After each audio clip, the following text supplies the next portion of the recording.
Good morning, parents. I wanted to touch base with you for just a few minutes this week. As we talk about family ministry, as we make an effort to get better at that sort of thing, we recognize that's about a partnership between you and us. As we serve here at the church and try to work as staff and as volunteers to invest in your kids, we recognize we need your help in that. We can't be the sole influence in their lives, that you have the most potential to influence them.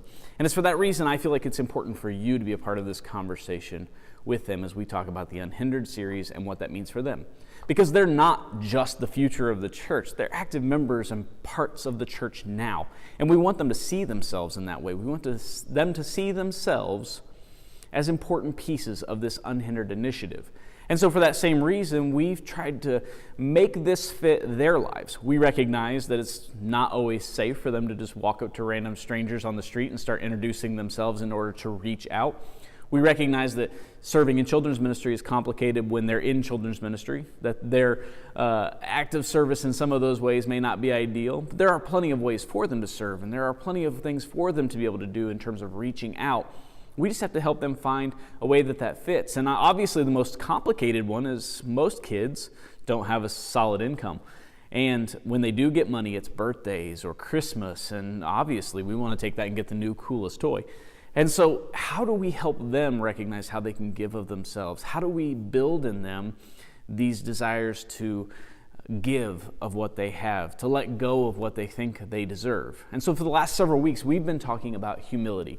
You've noticed they brought home some of these wristbands, hopefully over the last few weeks, that say, I can serve, or I can put others first, or Jesus put me first, or I can let go of what I want. There's different series, titles and bottom lines that we've been talking about through this lesson on humility. But humility is just ultimately a jumping point into this realization that I have to let go of what I think I deserve and surrender it back into God's hands. He set the tone and the example in humility and what He was willing to give up for us. And so we in turn want to let go of what we have to give back to Him.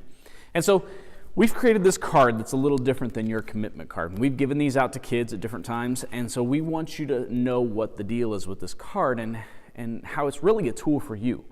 Because you get to take this and have a conversation sometime this week with your kids. Because May 20th, this coming Sunday, is Commitment Sunday. You're going to take your commitment card that you've been working on with your finances and what you want to contribute and how you want to participate in this initiative. But we want them to participate in that as well. We want them to have something to walk up and drop in. And they may not be able to pledge 50 cents out of their piggy bank every week. But what they could give are different opportunities and ways they can serve, a goal for how they can serve, a goal for how they can let go of what they want, maybe giving up some of their toys or maybe some of the toys that are very meaningful and prized possessions of theirs that they just realize someone else may need it more than they do. They may need to look at how they can put Jesus first.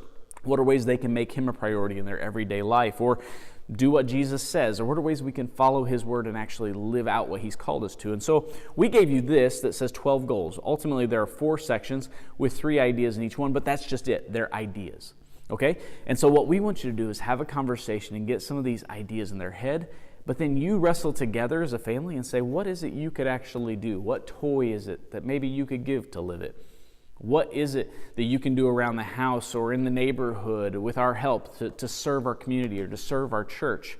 Maybe it's we decided that we're going to serve together and we're going to be greeters at the door and we can hand out bulletins together and put on a smile and encourage people as they walk through the door.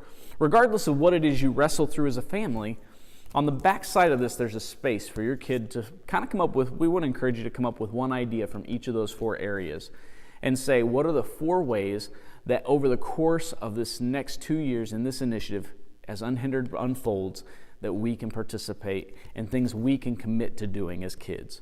And I just want you to help them wrestle through that. And then they can write those things out here, put their name right here at the bottom, and then ultimately this coming Sunday when we have the service time and everybody else is walking up front, the kids will come in, we'll bring them down, and they'll have an opportunity to drop their commitment card right in there with everybody else.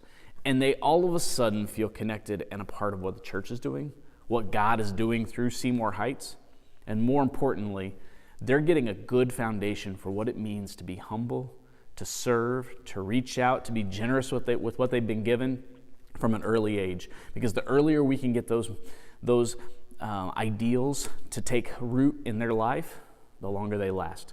And so I just want to encourage you, have that conversation this week, use this tool, and see what you can do as a family. Have a great week, and I look forward to seeing you this Sunday, May 20th, Commitment Sunday. Don't miss it.